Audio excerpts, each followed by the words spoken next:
어떤 집사님이 저에게 이렇게 말씀하셨습니다. 목사님, 예배 드릴 때 공부하는 것 같아요. 그렇게 말씀하셨습니다.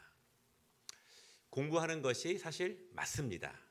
왜 맞냐면 첫 번째로는 여러분들은 여러분들의 기억을 믿으십니까? 내가 본 것, 내가 들은 것 얼마나 기억하십니까? 이 기독교 신앙에 있어서 2000년 동안 전설적으로 내려오는 명언이 있습니다. 예나 지금이나 똑같이 내려오는 명언. 월요일 아침만 돼도 어제 들은 말씀 제목도 기억이 안 난다. 그렇지 않습니까? 그래서 우리는 이 공부할 필요가 있어요. 우리가 또 주보 뒤에 보면은 이 요약하는 것을 통해서 우리가 공부하는 것, 우리의 기억을 조금이라도 되살리기 위해서 우리가 할 수 있는 모든 수단들을 함께 동원하는 것이 너무너무 중요하죠. 또 두 번째 공부가 필요한 이유는 이 시대는 이 예배를 통해서 찬양을 통해서 어떠한 작은 감동에만 머물러 있는 신앙이 굉장히 많이 있습니다. 말씀을 통해서 은혜를 받고 위로를 받죠. 그러나 거기서 끝. 찬양을 통해서 또한 기도 가운데 어떤 감동을 받죠. 거기서 그냥 끝. 그러니까 한 치 앞도 진보되지 않는 우리의 신앙생활의 행위는 무엇인가 문제가 있다고 볼 수 있어요. 깊어지지 않고 넓어지지 않는 것. 우리는 이제는 어떤 작은 감동, 작은 위로를 떠나서 하나님의 말씀을 내가 깊이 배우고 또한 우리가 함께 기억하고 또 함께 실천하면서 그 말씀이 주는 실제적인 유익을 우리의 영적을 통해서 우리의 삶을 통해서 정말 잘 누리는 것이 너무너무 중요합니다. 또한 얼마나 많은 이단들이 있습니까? 얼마나 많은 거짓 선생들이 있습니까? 그 가운데에서 나의 믿음을 온전히 지키기 위해서 수많은 많은 파도들과 바람 속에서 내가 온전히 굳건하게 서 있을 수 있기 위해서 우리는 하나님의 말씀을 공부하며 배우며 깊이 잘 배우는 것이 너무너무 중요합니다. 우리는 그런 의미에서 하나님의 전신갑주를 말씀을 통해서 배우고 있고요. 하나님의 전신갑주가 기도로 마무리된다고 하는 것은 특별한 의미가 있습니다. 신앙으로 인해서 예수를 영접하기 때문에 삶의 실질적인 어려움을 경험하고 있는 초대교회 성도들에게 바울은 영적 전쟁이면서 영적인 뿐만 아니라 실제적인 삶의 전쟁에서 이길 수 있는 길을 가르쳐 주는 거예요. 예배당에 모였을 때에는 행복해 보이지만 예배당 밖을 나아가면 실질적으로 영적인 삶의 전투를 벌이고 있는 성도들에게 박해와 외로움과 또한 환난을 경험하고 있는 성도들에게 바울은 실질적으로 이길 수 있는 전략을 바울은 하나님의 말씀을 통해서 가르쳐 주고 있습니다. 무엇입니까? 준비해야 한다는 것입니다. 준비. 수비적인 준비를 확실히 해야 되고 공격적인 준비도 확실히 해야 합니다. 그냥 하는 것이 아니라 그냥 개념적으로 하는 것이 아니라 실제로 무기를 장착해야 합니다. 내가 눈에 보이는 두 손에 쥐고 있는 마음에 분명히 채워져 있는 실제 무기를 장착해야 한다는 것입니다. 저는 게임을 하지 않는데요. 평생 게임을 잘 안 했습니다. 전자오락도 잘 안 했어요. 그런데 요즘 게임하고 있는 분들의 이야기를 들어보면 무기를 장착해야 한다고 하더라고요. 점수를 더 얻으면 주어지는 무기도 있지만 돈을 주고 사는 무기도 있다고 하더라고요. 게임에서 더 좋은 무기를 장착하면 확실히 더 강해지는 거죠. 적들을 더 쉽게 물리칠 수 있습니다. 어제까지는 이기기 힘들었는데 무기를 장착하면 이제는 이길만 한 거예요. 이제는 더 강한 상대와도 맞서 싸울 수 있습니다. 왜냐하면 무기를 더 많이 장착했기 때문에. 그러니까 우리나라가 이 북한과의 가상 전투에서 압도적으로 이기는 이유는 우리나라가 소유하고 있는 무기가 북한보다 압도적으로 더 우위에 있기 때문에 그렇습니다. 우리는 그래서 하나님의 전신갑주, 하나님께서 입고 계신 것을 우리도 함께 소유하면서 하나님은 주시기 원하시기 때문에 우리에게 장착시키시기를 원하시기 때문에 우리도 그것을 함께 장착하면서 우리가 어떻게 준비되는지에 대해서 계속 말씀을 나누고 있습니다. 왜 우리는 무기를 꼭 갖춰야 하는가?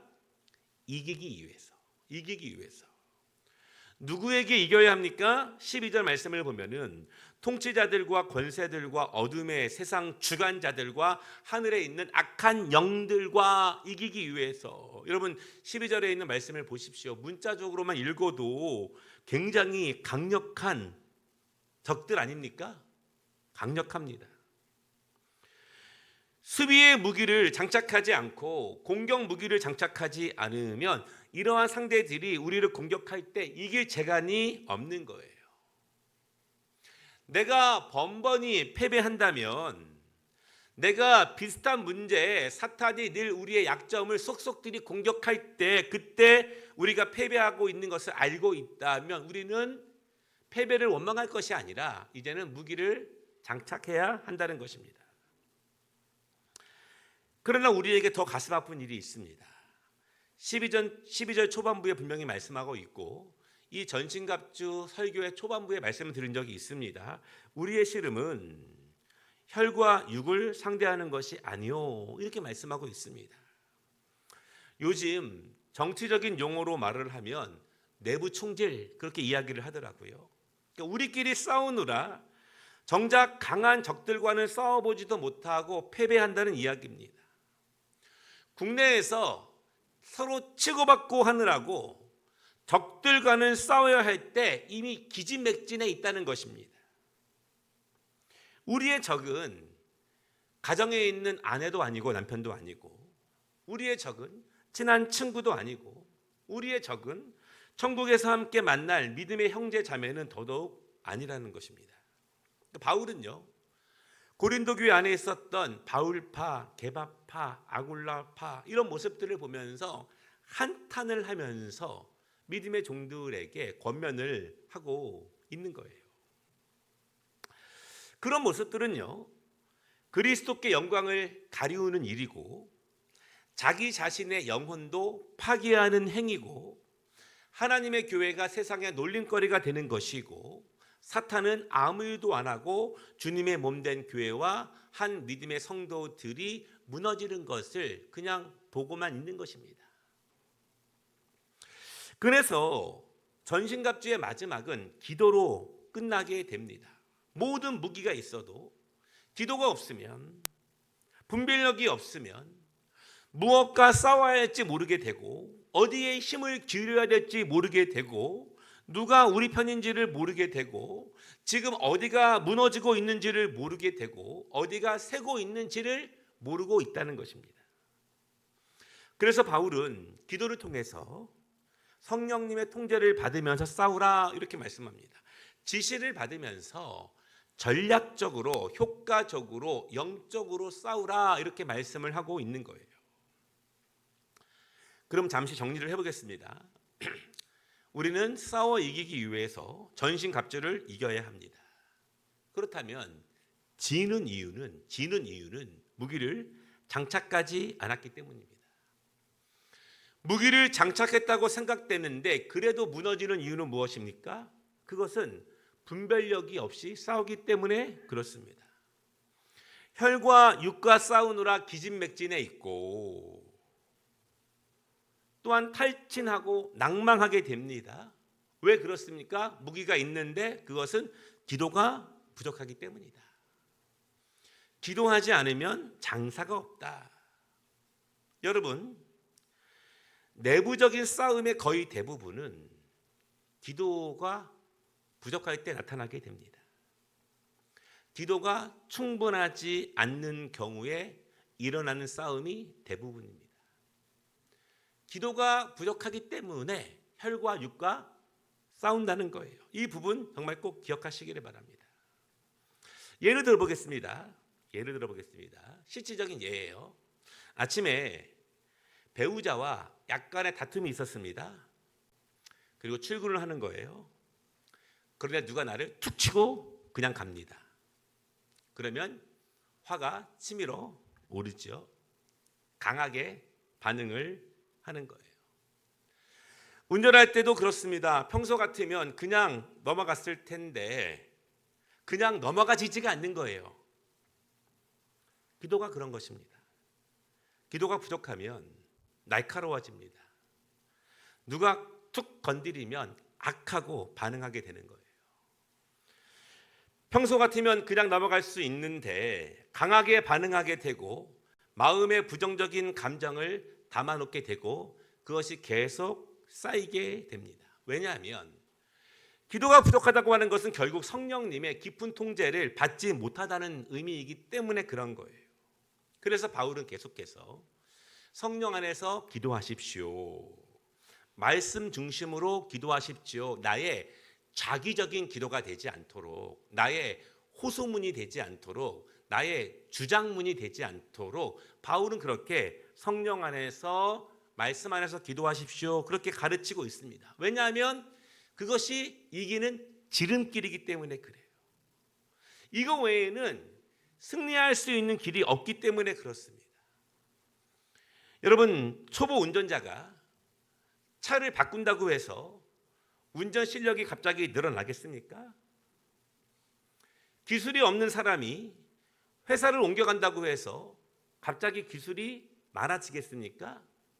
사실은 환경의 문제도 중요하겠지만 가장 본질적인 것은 내가 성령님의 통제를 받으며 그 무기를 잘 활용하고 있느냐. 힘을 쓸 때 써야죠. 그렇죠? 우리의 지혜를 쓸 때 써야죠. 우리의 거룩한 분노를 쓸 때 써야죠. 이 하나님이 보시기에 아름답게 선하게 사용하는 것이 가장 복되다는 것입니다. 18절 말씀을 보면은요. 모든 기도와 간구, 모든 기도와 모든 간구 그렇게 말하고 있습니다. 거기에는 분명히 바울의 강조점이 있어요. 그래서 모든 이렇게 말하고 있습니다. 그리고 성령 안에서 기도하라 이렇게 말씀하고 있죠. 성령 안에서 기도할 때 깨어 있어야 합니다. 이렇게 가르칩니다. 깨어 있어야 합니다. 그래야 분별력을 가질 수가 있어요. 여러분 저도 굉장히 답이 필요할 때가 있습니다. 성도들의 여러 가지 사정과 성도들의 여러 가지 문제와 저에게 상담을 요청할 때 저도 즉답을 드리지 못하는 경우가 굉장히 많아요. 언제 기도하냐면 새벽에 주로 기도합니다. 새벽에 기도하면서 그 문제를 하나님께 말씀드리는 거예요. 왜냐하면 살려야 되니까. 그렇죠? 죄인이라도 살려야 되고 허물이 많아도 살려야 되고 잘못이 명백해도 살려야 되고 부족해도 살려야 되고 그렇죠? 집 나간 자녀라도 살려야 되기 때문에 하나님께 살리는 은혜를 간구하는 거예요. 깨어 있어야 합니다. 하나님의 뜻이 어디 계신지를 우리는 기도할 때 보면은요 여러 가지 생각들이 막 우리의 머리에 가득 차지 않습니까?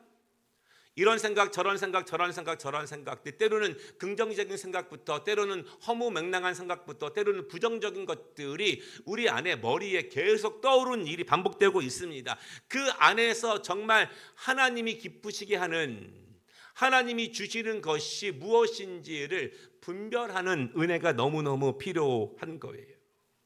적이 언제 공격하는지 어떤 모습으로 공격하고 있는지 어떤 가면을 쓰고 우리를 홀리고 있는지에 대해서 분명한 분별력이 필요합니다. 그리고 우리는 의지를 가지고 기도에 힘써야 해요. 의지를 가지고 실천해야 합니다. 이 기독교 신앙에 있어서 의지는 너무 중요해요. 이 성경을 굉장히 잘못 이해한 사람들이 그리고 많은 전통에서 내가 기도하면 성령께서 알아서 해주실 것처럼 그렇게 가르침이 굉장히 많이 있었습니다. 그러나 그렇지 않습니다. 우리는 의지를 가지고 마음과 힘과 정성을 모아서 우리의 의지를 날마다 극복해 나아가는 것이 너무너무 중요해요. 우리의 부정적인 것들을 제거하기 위해서 내가 보다 더 성실해지기 위해서 내가 더 부지런해지기 위해서 내가 더 시간도 잘 맞추기 위해서 더 충성하기 위해서 성령께서 우리에게 말씀하시는 것들을 의지를 가지고 우리는 해 나가야 하죠. 요즘 자주 말씀을 드리지만 못하는 이유가 100만 가지가 있다 해도 성령께서 말씀하시면 우리는 한 가지의 목표를 가지고 우리의 의지를 발동해 나아가야 합니다. 바울은요, 모든 기도와 모든 간구 이렇게 말하고 있습니다. 모든입니다. 모든. 다시 말하면 한 가지만이 아니라 두 가지만이 아니라 10%가 아니라 50%도 아니고 100% 이런 뜻입니다. 바울의 모든 기도와 모든 간구를 보다 더 쉽게 이해한다면 이런 것입니다. 우리의 기도가 지금보다 더욱더 훨씬 더 넓어져야 합니다. 그런 의미예요. 모든 기도와 모든 간구. 우리의 기도가 이제는 한계를 벗어나야 합니다. 그런 것입니다. 이제는 우리의 기도가 한계를 넘어서는 기도가 되어야 합니다. 그런 뜻입니다. 내가 그동안 기도하지 못하던 것들이 있어요. 내가 그동안 기도해야 한다고 깨닫지 못하던 것들이 있습니다. 내가 그동안 품지 못하던 것들이 있어요. 그동안 내가 전혀 알지 못하던 것들이 있습니다. 그런 것들에 대해서 기도의 폭을 더욱더 넓혀 가시는 거예요. 어떻게요? 성령께서 우리를 지도하실 때, 성령께서 인도하실 때, 성령 안에서 기도할 때, 말씀 중심으로 기도할 때 하나님은 우리에게 그렇게 인도해 주십니다. 성령께서 우리의 지성을 넓히시고 감성을 넓혀주시고 의지를 강하게 하시고 그렇게 우리의 지정의가 함께 넓어지면서 우리의 영성이 넓어지는 거예요. 그러니까 우리의 영성은 하나님이 우리에게 주신 것, 그것을 다 설명할 수 못하지만 철학자들이 말하는 것처럼 지정의로 굳이 구분을 해본다면 우리의 지정의의 모든 영역들이 함께 진보되면서 우리의 영성이 함께 나아가는 것이지 이 하나로 이루어지는 것은 아니에요. 마음이 넓어지지 못하는데 기도가 넓어질 수 있다? 그렇지 않습니다. 기도는 좁아질 수밖에 없어요. 더 크게 품지 못하는데 영성이 깊어질 수 있다? 그러지 못합니다. 그러면 당연히 기도는 좁아질 수밖에 없죠. 말씀으로 지성을 높이지 않으면 기도는 날마다 제자리입니다. 말씀이 높아져야 기도도 높아지는 것입니다.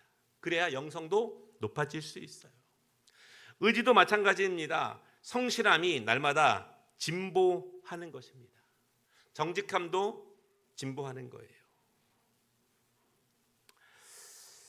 같은 일을 해도, 같은 사역을 해도 날마다 더 성실하게 감당하는 것입니다. 누구를 통하여? 성령 안에서 성령님의 통제를 받으면서 말씀 중심으로 감당하는 것이죠. 성령 안에서 말씀 중심으로 감당하는 것의 반대는 무엇일까요? 그것은 인간적인 것입니다.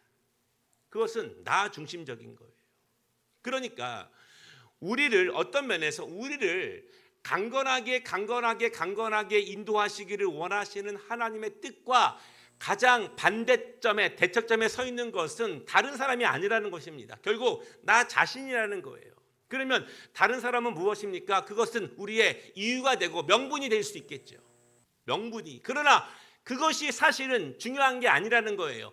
물론 그런 것들이 우리를 혼란스럽게 하고 어지럽게 하고 힘 빠지게 하지만 본질은 내가 내 중심이 어디에 서 있느냐가 그게 중심이라는 거예요. 자주 말씀드리지 않습니까? 공부 정말 잘하고 싶었는데 옆에 애들이 너무 떠들어서 못했습니다. 초보 운전자가 차를 바꾼다고 운전 실력이 갑자기 늘어나는 것이 아니라는 것입니다. 가장 안타까운 것은 그런 것이에요. 주의 일을 하는데 마음에 선하고 아름다운 것들이 채워져야 하는데 주의 일을 하는데 부정적인 것들이 채워진다. 안타깝지 않습니까? 주의 일을 하는데, 기도를 하는데 성령의 통제를 받고 말씀 안에서 지성과 감성과 의지가 함께 성장하면서 영성이 함께 성장해 나아가는 것입니다. 그러면서 우리의 기도는 한계를 넘어서게 되는 거예요. 모든으로 나아가게 됩니다. 모든으로. 한계를 넘어선다는 것은 결국 힘이 커지고 있다는 것을 의미하는 거예요. 그래서 전에는 감당하지 못하고 있던 것들, 전에는 품지 못했던 것들, 전에는 깨닫지 못했던 것들, 전에는 마음으로만 원했지 실제로 감당하지 못했던 것들, 이기지 못하던 것들을 이제는 이기는 거예요. 왜? 한계를 넘어섰기 때문에 그렇습니다. 최근에 농구 게임을 봤는데요. 여러분, 옛날에 우리나라, 중국, 그리고 일본 농구가 막상막하였습니다. 지금은 우리나라가 일본의 상대도 안 됩니다.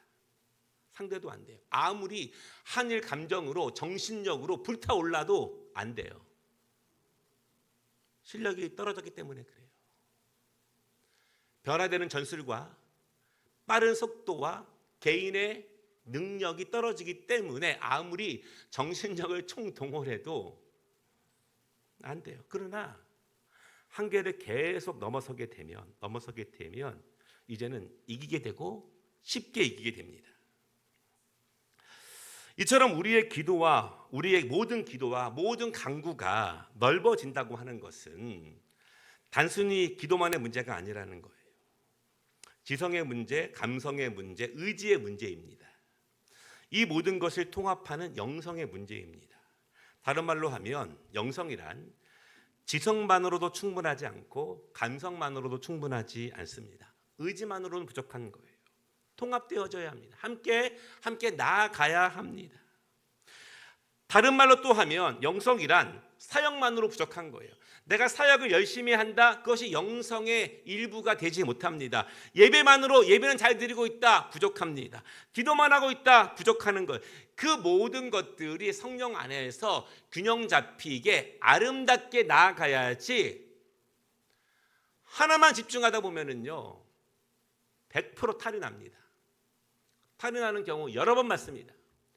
기도만 집중하는 분 탈이 나더라고요. 확실히 탈이 나요. 예배만 드리는 분 탈이 납니다. 사역만 집중하는 분들, 특별히 봉사자들은 주의해야 합니다. 사역에만 집중하게 되면 탈이 나요, 진짜로. 이 모든 것 안에서 통합되는 신앙이 너무너무 중요해요. 내가 성령 안에서 말씀 중심으로 성령의 통제를 받으면서 기도하고 있다.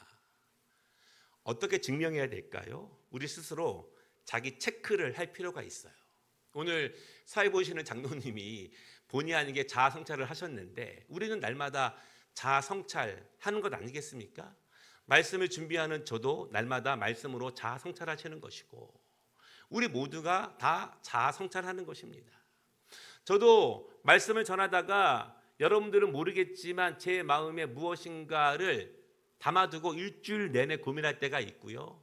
또 어떤 말의 실수에 대해서도 고민하는 것이 있어요. 우리는 모든 것에 대해서 그런 것들이 필요해요. 우리는 늘 자기를 점검하는 것이 너무너무 중요합니다. 책망을 받을 필요가 분명히 있죠. 어떻게 내가 증명할 수 있는가? 내가 어떻게 알아챌 수 있는가? 첫째는 선하고 아름다운 것들이 생성되고 있는가? 이것입니다. 성령님은요, 필히 선하고 아름다운 것들을 만드셔요. 고된 사역을 하는데 마음은 기쁘다. 새벽을 깨우면서 육신은 피곤하게 기도를 하는데 마음에는 평강이 있다. 밤에 철회를 하면서 기도하고 있는데 마음에는 은혜가 있다. 왜요? 성령님이 하시는 일이기 때문에 그래요. 성령님이 지동하시는 것이기 때문에 그래요. 사역이 많고 그래서 고대고의 문제가 아니라 성령님이 주관하시고 통제하시고 지도하시고 있는 문제예요. 내가 균형 잡히게 성장하고 있느냐의 문제입니다. 사람은 그런 능력이 있어요. 아이를 키우실 때 아이가 얼마나 많이 웁니까? 얼마나 불규칙합니까? 부모가 정신적으로 육체적으로 얼마나 많이 고단합니까? 그 모든 고단함을 한 번에 잊을 수 있는 것은 아이가 방구 듣는 그 모습을 통해서, 그것은 육체의 문제가 아니라 노동의 문제가 아니라 사역의 고됨의 문제가 아니라 우리의 마음의 중심이 어디를 향해 있느냐, 이것입니다. 성령의 사역이기 때문에 반드시 기도와 연결이 되는 거예요. 성령께서 우리에게 은혜를 주시고 평안을 주신다는 것은 내가 기도를 통해서 날마다 주님의 지도를 받고 있기 때문에 그런 것입니다. 둘째는 화목과 화평을 통해서 주의 뜻을 이뤄가는 것입니다. 기도는 많이 하는데 화평은 멀어진다? 사역은 많이 하는데 사람에 대한 미움이 더 생긴다? 말씀은 많이 읽는데 예배는 자주 드리는데 의심과 두려움, 부정적인 것들이 더 많이 생긴다? 관계는 엉클어지고 부부관계, 친구관계, 성도와의 관계들이 점점 어려워진다? 그러니까 이렇게 불편하게 신앙생활을 하고 힘겹게 신앙사역을 하시는 분들이 얼마나 많이 있습니까? 다시 말씀을 드리지만 주변이 핵심은 아니에요. 주변이 영향을 주긴 하지만 핵심은 거기에 있는 것이 아니라는 거예요. 기본을 점검해야 되는데 오늘 바울은 모든 것의 중심을 기도에 두고 있습니다. 왜 기도입니까? 기도는 실질적으로 성령님의 지도를 받고 있는, 통제를 받는 핵심 통로이기 때문에 그래요. 핵심 통로이기 때문에. 내 기도가 성령 안에서 이루어지고 있는가? 그래서 말씀 중심으로 내 기도가 넓어지고 있는가? 내가 한계를 넘어서고 있는가? 그 열매는 그래서 나를 통해서 막힌 담이 무너지고 있는가? 내 심령에 부정적인 것이 아니라, 답답한 것이 아니라, 포기하고 싶은 것이 아니라 선하고 아름다운 것들로 채워지고 화평과 화목으로 점점 이루어지고 있는가? 결론입니다. 아무리 좋은 모기가 있어도 성령님의 통제가 없으면 절대로 이길 수 없습니다. 번번이 지는 거예요. 아무리 좋은 자질과 은사가 있어도 기도를 통해서 통합하지 못하고 그 한계를 넘어서지 못하면, 넓어지지 못하면 날마다 제자리에 있기 때문에 넘어진 자리에서 또 넘어지고 넘어진 자리에서 또 넘어집니다. 몇 년 후에 또 넘어집니다. 모든 일에 성령 안에서 말씀 중심으로 기도를 통해서 성령님의 지도와 통제를 받으시기를 주님의 이름으로 축복합니다.